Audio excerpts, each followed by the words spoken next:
ว่างเนาะแม่นแสดงว่าว่างตลอดเวลาเลยใช่ปะ ว่าง ว่างตลอดเวลาเนาะ แม่น ปัจจุบันก็ในใจก็ยังว่างอยู่เนาะ แม่น ป้าผู้สาวมวนเนาะแล้วมักผู้บ่าวกี่หึงบ่ น้อยหนึ่งบ่จำเป็นต้องหึงหลาย อ๋อ ประมาณ4 โมงยังแม่จะเอิ้นปลุกลูกมานึ่งข้าว ป้า แต่เช้า นึ่งข้าวเป็นด้วย แม่น ป้าสิเก่งเนาะ เอานึ่งข้าวเฮ็ดเวียกบ้านเดี๋ยวว่าซั่นเฮาก็เป็นแม่บ้านบ่ อ๋ ได้ อสองเอ้ยน้องเนาะหน้าคือกันแท้ผู้ใดเป็นเอ้ยผู้ใดเป็นน้องเป็นเอ้ยอ๋อคนนี้เป็นน้องคนนี้เป็นเอ้ยงามทั้งคู่เนาะสบายดีเพื่อนๆมื้อนี้เฮาก็ออกมาเดินเล่นเนาะ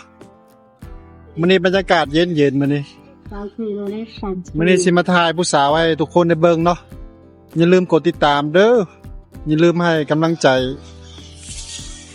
ขอขอบคุณทุกคนครับที่ให้กำลังใจมาโดยตลอดครับมื้อนี้คนหลายมื้อนี้คึกคักเนาะมีแต่หนุ่มๆสาวๆออกมาเดินเล่นเดินเที่ยวมื้อนี้มีแต่ผู้สาวงามๆเนาะถ่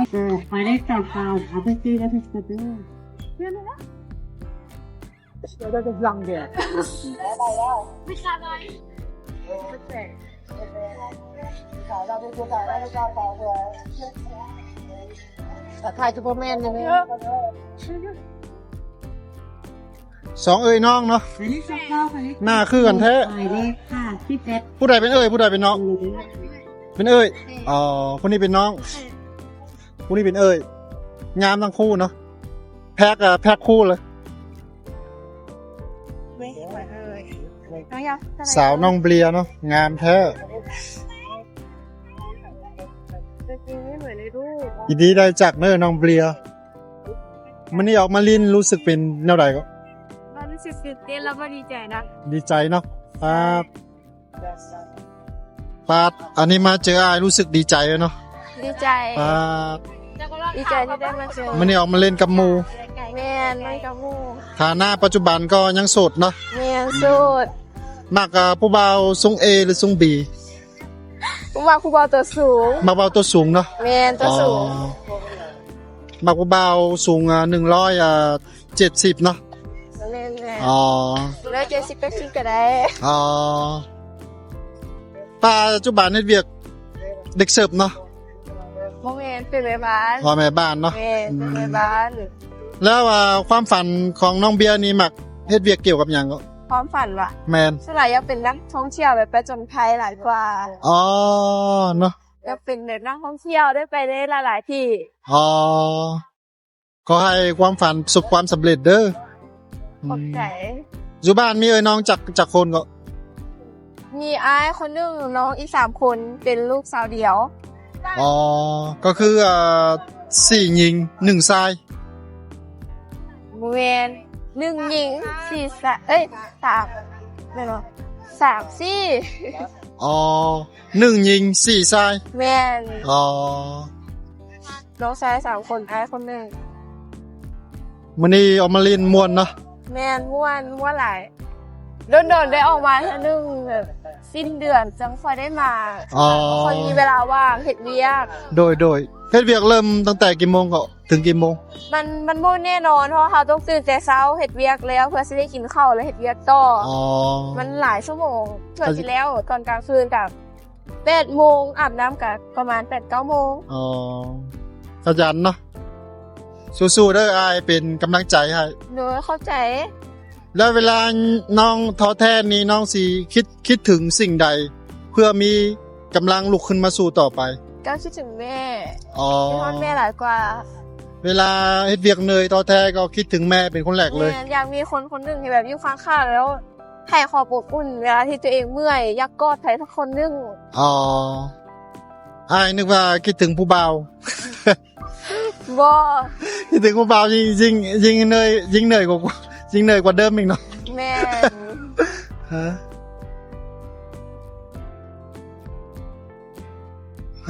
ผู้สาวมาเฮ็ดกับข้าวบ่ เด็กเขาบ่ค่อยเก่ง บ่ค่อยเก่งเนาะ แม่น อ๋อถ้าเกิดอยู่กับแฟนน้องถ้าเกิดมีแฟน อยู่กับแฟนน้องสิให้แฟนเฮ็ดให้หรือน้องสิเฮ็ดให้แฟนกิน ต้องให้ช่วยกัน อ๋อให้ช่วยกันเนอะ แม่น อืม เดี๋ยวให้สิบ่ถือใจเขาสิให้ อ๋อ เป็นคนแบบบ่ค่อยมีความมั่นใจ แล้วไล่สไตล์มากของลิ้นยามคืนหรือกลางวันมากกว่า ส่วนหลายเป็นคนบ่ค่อยออกไปลิ้นแต่ก็อยากไปอยู่แต่เขาในฐานะว่าเขาคาเวียกหลายเขาบ่ได้ไป อ๋อ เฮ็ดเวียกเพื่อสิแล้วเวียกเมื่อยบางมื้อก็อยากนอนพักผ่อน อืม ถ้าเกิดให้เลือกไปลิ้นต่างประเทศน้องเบียร์สีไปลิ้นประเทศไหน แล้วที่ประเทศไหนอะ แมน ประเทศจีน ประเทศจีน แม่น อ๋อ ความฝันก็มักไปลิ้นประเทศจีนเนาะ แล้วเฮ็ดหยังมักไปลิ้นประเทศจีน อยากไปลิ้นอยากไปเห็นแบบประเทศเขาเห็นแบบอยู่ในเฟซใน TikTok คือแบบ มันเจริญแฮงอยากไปเบิ่งอยากไปเห็นกับตา สวยงามเนาะ เนี่ยแต่ความจริงเนาะอยากไปไปเบิ่งบ้านภูจะปราสาทแต่ว่าบ่เคยได้ไป อ๋อ เนี่ย เคยมีผู้บ่าวจีนมา เคย รวมบ่ บ่เคย บ่เคยเนาะ แม่น อืมน้องเบียร์มักไปลิ้นเมืองจีนเนาะ ถ้าเกิดถึงรางวัล ถ้าเกิดน้องเบียร์ถึงรางวัลใหญ่ๆ500 ล้านกีบน้องเบียร์จะเอาไปเฮ็ดหยัง ให้แม่ ให้แม่ แม่ ป้าเป็นลูกที่ดีเนาะอืมให้แม่เก็บไว้สัก10 ล้านไปลิ้นก่อนเนาะ หมื่นขอให้ถึงรางวัลเด้อ ว่าได้ซื้อเลขสิถึงได้ได ซื้อเลย เดี๋ยวคืนนี้ซื้อเลย บ่มัก ข ข ม ม เนอะ แม่นกินได้น้อยนึงแต่ถ้าเป็นน้ำไปลิ้นน้ำมูน้ำฟูก็กินอยู่แต่ได้ อ๋ บ่ อ หลาย กินเหล้ากินเบียร์ขมคอเนาะ แม่นบ่มักขมเลย อ๋อแล้วกินยังมันสิบ่ขม มีขนม เอากินขนม มีขนมมันจะ เป็น บ่ขม เป็นผู้สาวง่ายๆชอบกินขนมเนาะ แม่นแต่ว่าบ่มักกินพวกน้ำอัดลมเป๊ปซี่อย่างแบบ อ๋อ มันมีฟองแล้วมันเฮ็ดใจแบบจักเป็นหยังโอ้โหบ่มัก อ๋อแล้วมักผู้บ่าวกี่หึงบ่ น้อยหนึงบ่จำเป็นต้องหึงหลาย อ๋อมักผู้บ่าวหึงน้อยหนึงเนาะ แม่น แล้วน้องล่ะเป็นคนขี้หึงบ่ ถ้าเขารู้จักนิสัยเขาดีเพราะว่าเขาบ่เฮ็ดเขาก็อาจจะบ่หึงหลาย ถ้ารู้ว่าเขาเป็นคนที่แบบว่าหลายใจเจ้าสู้ก็อาจจะเป็นคนที่หึง อ๋อ รวมๆแล้วก็คือบ่ปานใด อืม แล้วเจ้าสิคิดอายุส่ำใดสิสร้างครอบครัวเหมาะที่สุด ยังบ่ฮู้อันนี้ ยังบ่ฮู้เนอะ ยังบ่ฮู้เว้ย อ๋อ เพราะว่าที่ผ่านมาก็เจอแต่คนแบบหลายใจเจ้าสู้นะ อ๋อหลายใจเจ้า ยัง สู้ บ่คิด เนาะ ว่าสิมีแฟนอ่ะ ก็หมักรุ่นเดียวกันมันก็แบบนั้นแหละต้องหมักรุ่นอายเด้ รุ่นเดียวกันนะแบบมันบ่เข้าใจกัน รุ่นเดียวกันมันงี่เง่าเนาะ แม่น ต้องหมักรุ่นอายแบบออกผู้ใหญ่หน่อย แม่น รุ่นอายล่ะบ่รุ่นอายมีความเป็นรับผิดชอบสูงเด้ มีความรับผิดชอบสูงแต่เขาชอบโกหกเอง โกหก แม่น อ๋อ เมื่อย เมื่อย จนหลายก็เมื่อย โอ้ยผมเมื่อยดอกเดี๋ยวลมก็ว่าเดี๋ยวลมไปมันก็ลืมไปแล้ว ตาย ไปช้อปปิ้งมาล่ะ ไม่มีตังค์ค่ะ อ๋อผู้สาวมักช้อปปิ้งบ่ ในฐานะที่เราทำงานแล้วก็โอนเงินให้แม่ทุกเดือน เราไม่มีตังค์ไม่ค่อยไป เป็นลูกที่ดีเนาะอันนี้ต้องส่งให้แม่ส่งทุกเดือนเลย แม่นเดือนหนึง อ๋อ บางทีก็2 ล้านบางทีก็ล้านปลาย อ๋อ แล้วก็ค่าใช้จ่ายตัวเองพร้อม เลยบ่ค่อยมีเงิน โดยแล้วระหว่างในเมืองกับต่างแขวงผู้สาวอยากอยู่บอนใดหลายกว่า ต่างแขวง ต่างแขวงเฮ็ดหยังมักอยู่ต่างแขวง อ่า ในเมืองกับต่างแขวงใช่ปะก็เลือกง่ายคือเด็กอยู่ในเมืองก็ได้ในเมืองมันจะวุ่นวายในน้อยหนึงแต่เฮาก็ อ๋อในเมืองมันใช้จ่ายมันหลายเนาะ แม่น อ๋อแล้วอยู่บ้านนี่ยามคืนได้ออกไปลิ้นบ่ แม่บ่ให้ไปแม่ห่วงเด้ อ๋อแม่ห่วงแม่ไม่ให้ออกไป แม่น อ๋อ มีงานบุญอีหยังก็บ่ค่อยได้ไปอยู่บ้านนะ อ๋อ แม่ห่วงแม่บ่ให้ไป โดยเป็นมีลูกสาวผู้เดียวมันก็ห่วงเนาะ แม่น เป็นลูกสาวล่าด้วย ถ้าเกิดค่าดองนี่มันคงจะสูงริ้วเลย บ่แพง อ่า ค่าดอก50 ล้านคำ2 บาทว่าคอยไว้ โอ้ยแพงเด้ บ่แพง 50 ล้านกิน ถ้าลมเก่งรุดให้ ลุงเก่งรถไทยเนาะ แต่ลูก ต้อง เก่งเอาใจใส่เก่ง ต้องไปต่อรองกับแม่แล้ว เย่ ต้องไปต่อรองแบบ ขอจ่ายพรหน่อย จ่ายพร ใจพ่อน่ะ เป็นหยังตั้งชื่อน้องเบียร์แล้วก็ดื่มเบียร์ไม่เป็น ไม่ จริ รู้ งจริงๆมันซื้อเบียร์มันต้องดื่มเบียร์เก่งเด้อแต่อันนี่ดื่ม ไม่มันขม โคมเนาะ แม่นว่าขม อืม กินบ่ได้บ่มักขม กิน อ๋อ ขมบ่ได้เลยเป็นคนบ่มักขมอยู่แล้ว หมักโคมเนาะ ซื้อเบียร์อะหมู่มักเอิ้นแบบหมู่รุ่นน้องเขาเจ้าจะมักเอิ้นแบบนี้ อ๋อช่วงสงกรานต์ได้เมื่อบ้านปะ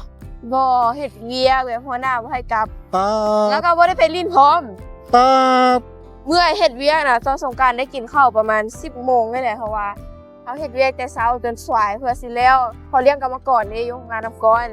อะไรจะขนาดนั้นบายพัก แม่น บายนี้ เมื่อยแล้วก็เลยบ่ได้ลิ้นบ่ได้ไปใส่พร้อมนอน มันสิมีมือหยุดหรือบ่เฮ็ดเวียกเนี่ย บ่มีมือหยุดแต่เฮาสามารถขอพักได้ อ๋อ เพราะเฮาก็มีเวลาพักผ่อนเฮาเฮ็ดแล้วไว้เฮาก็ได้พัก อ๋อถ้าเกิดไม่สบายก็สามารถ พักได้ พักได้เนาะ แม่น เจ้าของเป็นคนจีนเป็นคนลาว คนลาว อ๋อ 100%พ่อก็ลาวแม่ก็ลาว อ๋อสูงบ่เงินเดือนนะ บ่ เท่าไหร่ 3 ล้าน อ๋อ3 ล้าน แม่นอยู่กินน้ำหัวหน้าเลย อ๋อ แต่หัวหน้าเราเป็นคนใจดี เวลาเราเฮ็ดผิดหยังมาเราก็บ่ค่อยได้หา เรามีแต่บอกเฮาว่าเฮ็ดแบบนั้นแบบนี้มันจังดีมันจังชื่อ อ๋อ ก็เลยแบบบ่อยากออกเวียกอยากอยู่นี่หลายกว่าบ่อยากไปใส่ เออ หัวหน้าใจดี ไปบอลใหม่ก็ต้องเริ่มต้นใหม่เนาะ แม่น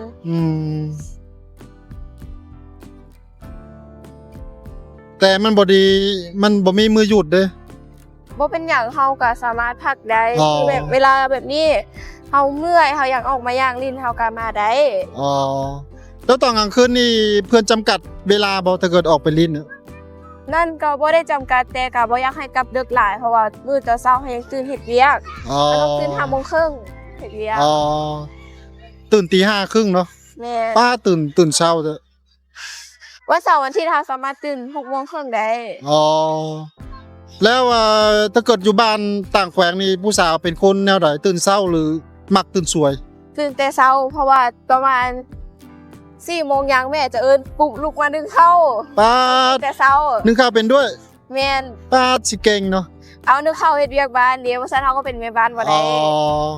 นึ่งข้าวเฮ็ดกินแต่อยู่บ้านเฮ็ดกินได้แต่ว่ามาอยู่นำหัวหน้าคนนี้แบบเฮาเฮ็ดกินอาจจะบ่นึกปากเขาแล้วเฮ็ดกินบ่เก่งเลยบ่เฮ็ด อ๋อ ให้หัวหน้าคนเฮ็ดแต่เฮาเป็นคนเกียม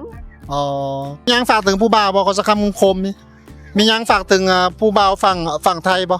เขายังรอผู้สาวฝากถึงอยู่เด้ คนลาวฮักแท้เด้อ คนลาวมักแท้ แม่นฮักแท้ อ๋อคนลาวหักแท้เด้อเนาะ แม่น น้องเบียร์ตอนนี้ยังว่างเด้ โสด ตอนนี้ยังว่างเดียวปิดเครื่องไปไม่ว่างแล้ว โอ้ตอนนี้ยังว่างเฉพาะนี่ เดี๋ยวปิดกล้องปุ๊บก็ไม่ว่างแล้ว อ้าวทำไม ไม่รู้ อ้าวแบบนี้ก็ได้เหรอ บางคนแบบถามบอกยังโสดปิดกล้องแป๊บเดียวก็เห็นเดินกับผู้บ่าวแล้ว อ้าว อันนี้แม่เนมากับเกือยบ่มี อ๋อ หากอกหักมานี่เสียใจ จากผู้ผักมันเนาะ แม่น โอเคขอบใจหลายเด้อ โน้ยเข้าใจคือการ บาย ซื้อวาง ว่างเนาะ แม่น แสดงว่าว่างตลอดเวลาเลยใช่ปะ วาง ว่างตลอดเวลาเนาะ แม่น ปัจจุบันในใจก็ยังว่างอยู่เนาะ แม่นยัง ป้าผู้สาวมวนเนาะอยู่กับแขวงใดผู้สาว แข่งสวรรค์นะ อ๋อสาวสวรรณเขตเนาะ สวรรค์เขต อ๋อไม่ได้ออกมาลิ้นกับหมูเนาะ แม่ รู้สึกเป็นอะไรมันนี่มวนเนาะ แม่นมวนมันกระลาย พูดกันหลายเนาะ ว่าใครกับตัวบ่มี บ่มีเนาะ แม่ ป้าบ่มี ไม่ถนัด แล้วปัจจุบันสเปคมักผู้บ่าวเนี่ยไรสเปคของเจ้าอะ สเปคทรงสั่ง ทรงสร้าง แม่น อ๋อทรงสร้างเนาะ แม่น ชื่อเป็นแนวไหนทรงสร้างไอ้ายบ่เคยได้ยินเลย มันเป็นแนวไหน เท่ไปตัว อ๋อเท่ดีเนาะ แม่น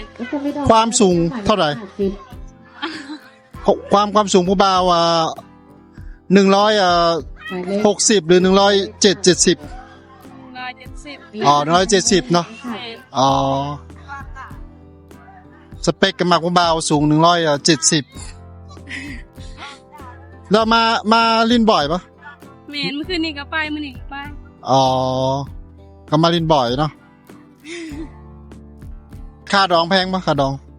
โอ้โหคือกัน บ่คือกันเนาะ แม่น ว่าผู้สาวอะคือสิอารมณ์ดีแท้อยู่บ้านไม่เอ่ยนอกจากนอกจากคน น้องบ่มีน้องมีแต่คอยได้เล่นลูกสลา ลูกสาวล่ะ แม่น ก็มีผู้เดียวล่ะ อ่ะได้คอยเอาผู้มา อ๋อไม่ทั้งหมดรวมๆอ่ะมีเอ่ยอ้ายน้อง ครับนี่ก็หมายเลขได้ลูกสลิดออกมาแล้วนี่ก็หมายเลข น้อง 50 มีเอ้ยซ่าไม่ซ่า 50หรือเลข50 ก็เป็นทั้งหมดเลยพี่น้องเป็น7 คน หมายเลข50 ป้าสิหลายแล้วก็4ยิง3ชาย โอ้หลายเนาะ4ยิง3ชายก็เอาแต่งงานหมดเลยเนาะ แม่ เหลือน้องผู้เดียวเนาะ แม่ เราเฮ็ดยังตอนนี้ยังบ่ทันแต่งงานน้องอะเลือกหรือเปล่า หมายเลข25 อืมแล้วเฮ็ดเวียกยังอยู่ปัจจุบัน หมายเลข30 มีแต่เฮ็ดหน้าอยู่บ้าน หมายเลข อ๋อเฮ็ดหน้าอยู่บ้าน แม่ อันนี้มาลิ้นเหรอ แ